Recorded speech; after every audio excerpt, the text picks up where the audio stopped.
you thought I would be. The Prince of Darkness terrorizes the waking world, all the way from the wintry Carpathian Mountains to the dimly lit streets of London, from the neon lights of Californian bars to the shadowy lanes of New Orleans, and even to the unknown corners of outer space. Be it the Victorian era or 3000 AD, Dracula remains elusive and invincible. As the Count seduces his way to the juicy neck of a fresh prey, we watch him spread his venom across the world, ushering in an era of destruction and devastation. The 80s, 90s, and early 2000s saw the fanged monster in some of the most creative storylines, which also made these films awfully weird as duck. So without much ado, let's begin. Before we go into our explanation, we have a very small request. If you like our content, please support us by subscribing to our channel. This is a small click for you, but for us, it means a lot. Thank you. Let's begin.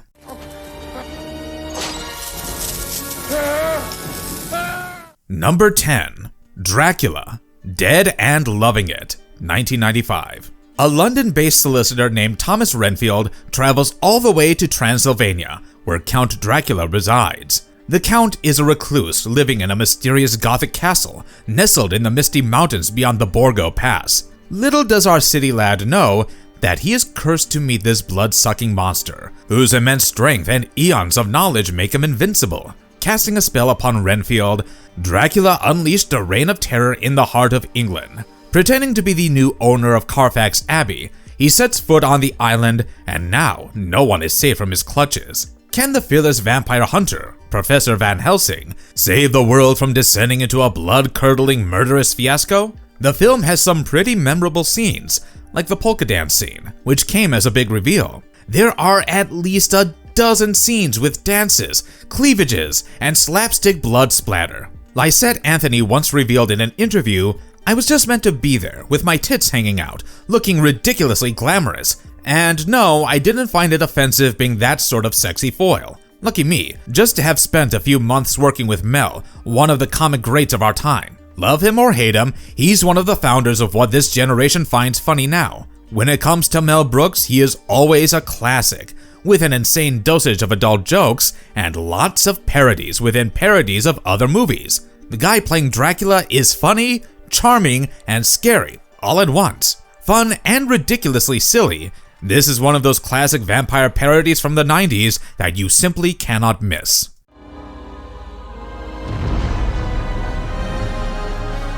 Number 9. Renfield, 2023. The story opens in modern-day New Orleans, where Dracula's loyal servant has just had enough. He has been forced to capture prey at his master's commands and follow his word blindly, no matter how deranged the deed is. After dealing with the Count's torture for centuries, Renfield wants to walk away from this toxic relationship and build a life for himself outside the shadow of this toxic boss. What a unique idea, right? Renfield is one of those fun watches that has gained a cult classic status over the years. The jokes hit right, and the blend of comedy with the action scenes gets the adrenaline going high. To be honest, the entire cast and crew seem to have fun, and Nicolas Cage does a fantastic job playing the legendary Dracula. After a history of turning down side character roles in films, he finally agreed to play the Count because it's his lifelong dream to play this canonical character on screen. If you can move past the editing mistakes, the tacky CG blood, and the shaky action scenes, this is one of those actually good films that you want to rewatch. The only drawback this film has is that it hasn't come up with a sequel already.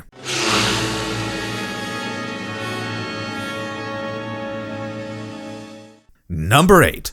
Once Bitten, 1985. In LA, Mark Kendall and his friends are a bunch of virgins trying to score women and failing miserably. Mark can't even get his own girlfriend to sleep with him. One fine day, they decide to head to a bar in Hollywood, hoping they'd finally get laid. Little do they know that a 400-year-old vampire countess is on the lookout for a virgin lad, and she's running out of time. In order to preserve her youth and beauty, she needs to feed on the guy at least thrice before Halloween. When the Countess stumbles upon Mark, the desperate little college kid goes over to her place. Soon his attitude changes, and he realizes that he is turning into a vampire. Has Mark gone beyond redemption, or is there a way to reverse this transformation? I think this film is an underrated gem that is just for laughs. This is not a suspenseful thriller or a gore fest, so I understand the general disappointment that many Dracula fans complain about. Writer Jeffrey House had to take up a job as a video store clerk after going broke. Sometime after the film's release, one of the customers at his store told him,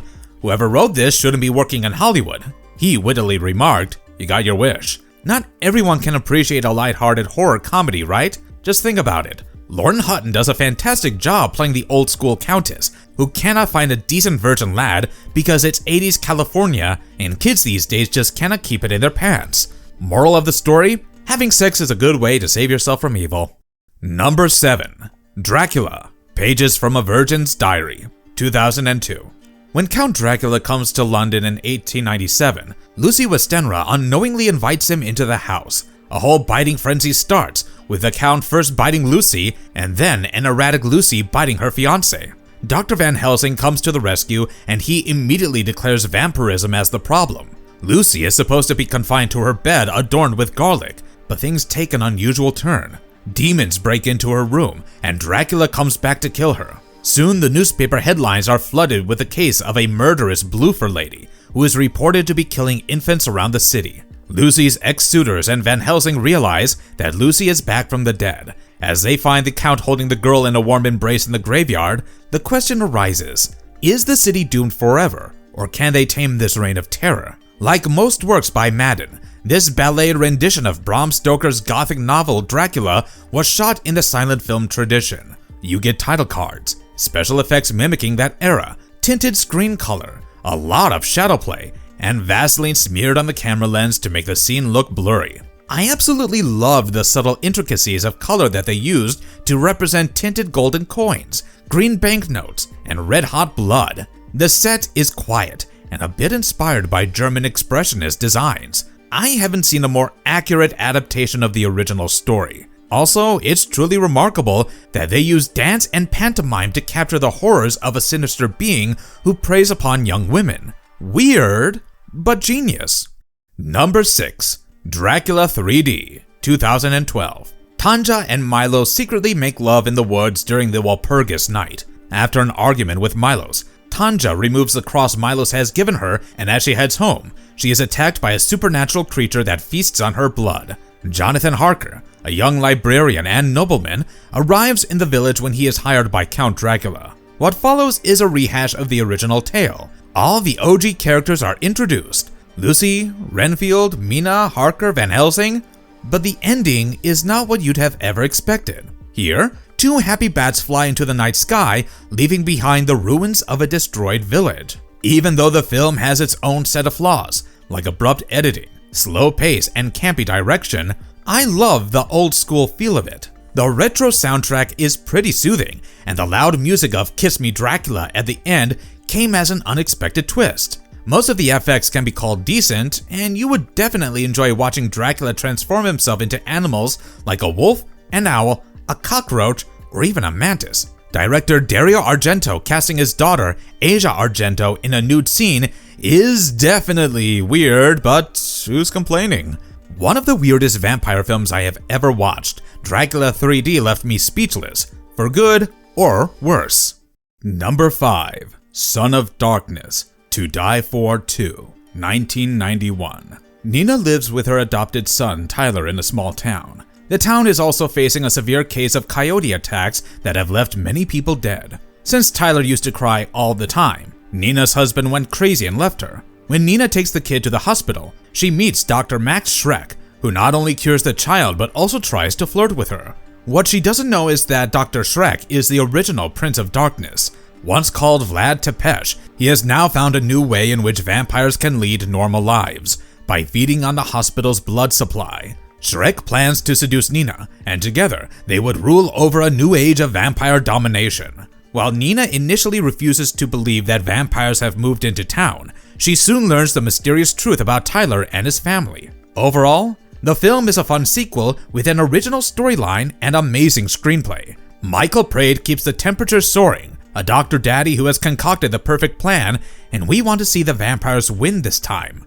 Barely a year after the film's release, a man in Milwaukee, Wisconsin suddenly caught his girlfriend and bit her as they were watching the film. When interrogated, the film made him so lustful that he couldn't hold back from wanting her blood. Need we say more? If you want to while away the afternoon, this movie is one of the weird, underrated vampire horrors from the classic 90s.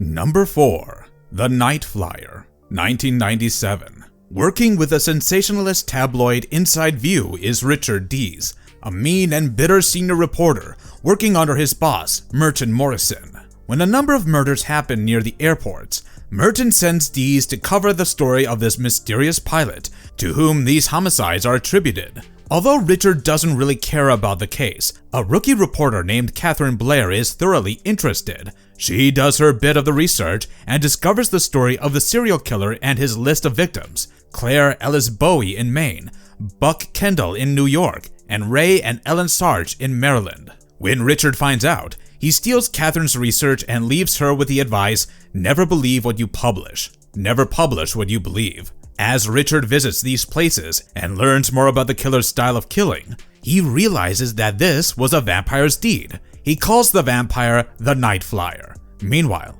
Merton sends Catherine to follow Richard and get a different perspective on the story. As the nasty Richard comes close to the deadly Nightflyer, he goes completely insane. Now it's up to Catherine to follow either Richard's footsteps or his advice. The story was obviously a Stephen King masterpiece, and the film is more of a murder mystery than a Dracula horror. We don't see the vampire until the very end, but coupled with creepy music and much of the story being told in flashbacks, it's quite a nail-biting tale.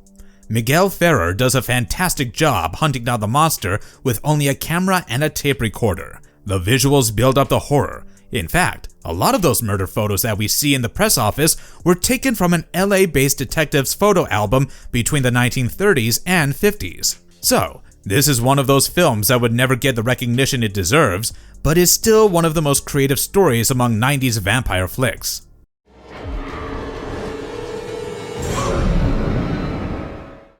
Number 3. Dracula 2000. In this weird vampire horror, Count Dracula is on the lookout for a good meal to quench his bloodlust. At the same time, he looks for love in New Orleans with renewed vigor. It is basically a revamped millennium version of the Dracula story. We all know about Van Helsing's beef with the Count in the original Gothic horror. Here, Van Helsing is an English antiques dealer, and he travels all the way from London to New Orleans with Simon, his apprentice and fellow vampire hunter. Why? Because Van Helsing needs to rescue his daughter Mary from his nemesis. What I love the most about this film is its stellar cast ensemble. You have the legendary Christopher Plummer, Omar Epps from House MD, Jerry Ryan from Star Trek Voyager, and Danny Masterson from That 70s Show. Only Gerard Butler could have played the Millennium Dracula so well. When Dracula says, "I don't drink coffee," it is basically a spoof of the original 1931 Dracula, who says, "I never drink wine." The fact that the whole production had fun in the film's making is quite evident. Johnny Lee Miller, playing the character of Simon Shepard, once joked on set, "Never ever f with an antiques dealer." The director liked it so much that the line was added in one of the scenes. Dracula 2000 is a film done well, and it lives up to the iconic title. Kill them all. Number 2. Dracula 3000, 2004. Cut to the next millennium. Humanity has reached the far reaches of outer space, when a spaceship that was making its routine interstellar trip, the silently drifting hulk of a space transporter named Demeter, is discovered. Demeter has gone missing 100 years back, much like a space Titanic. Without sparing a second thought, Van Helsing and the rest of the crew decide to board this lost ship, hoping to find valuable freight that might make them rich. As they explore the cold interiors of the empty ship, a terrifying secret begins to unravel.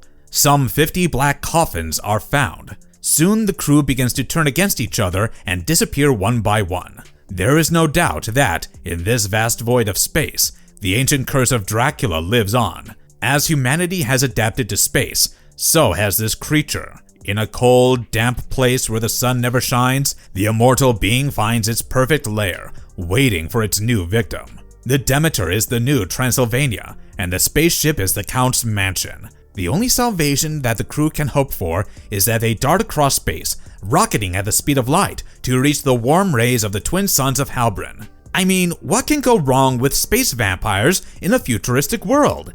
It has literally two of the best things out there, horror and sci-fi. The spooky corridor of the spaceship is sure to chill your spine. On top of that, the actors make their fears come alive on screen, and I really love how the character of Dracula looks very metrosexual and yet foppishly Victorian. I don't know what's with that candy pink lip gloss, but he looks very manly and delicate at the same time. So, Dracula 3000 is definitely one of the weirdest yet best vampire films from the 21st century.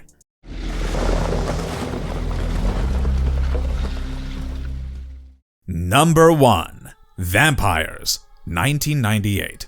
Jack Crow is an orphan who lives to seek revenge upon the vampires that killed his parents right in front of his eyes. As an adult, he has a whole team of professionals who are skilled at hunting vampires. Things escalate when Jack's team of fanatics cruelly exterminate the nest of a vampire. In response, the master vampire Valak comes down heavily upon the team and a bunch of hookers. Jack only has Tony Montoya as the sole survivor of the attack on his team. Then there is this hooker named Katrina who will soon turn into a vampire. With the help of the amateur greenhorn priest Adam Guteau, they set out on a quest for the Black Cross. It is only this Black Cross that can prevent the vampires from walking freely in the sun. A John Carpenter film, Vampires is a brilliant example of his directorial genius. In fact, this was one of those films that saved him from retiring after the failure of Escape from LA.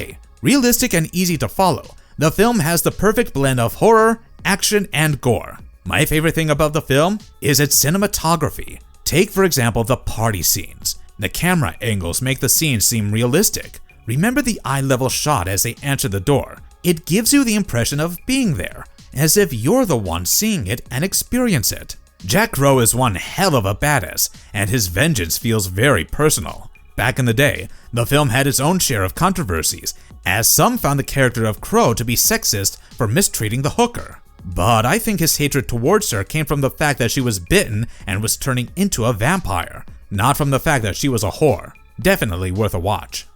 Marvelous Verdict. For die-hard fans of vampire horror, these films are raunchy and hilarious. Oddly charming and seductive, we get why the Count is so revered, in spite of the terror he spills. There's something riveting about the whole legend, and ever since Bram Stoker opened his casket, this goated vampire has been hard to contain. Almost every year in these 3 decades, we saw a new Dracula tale on the silver screen, and each one of these have gained a cult classic status over the years. There's drama, horror, action, hot babes, hookers, sensuality, skin show.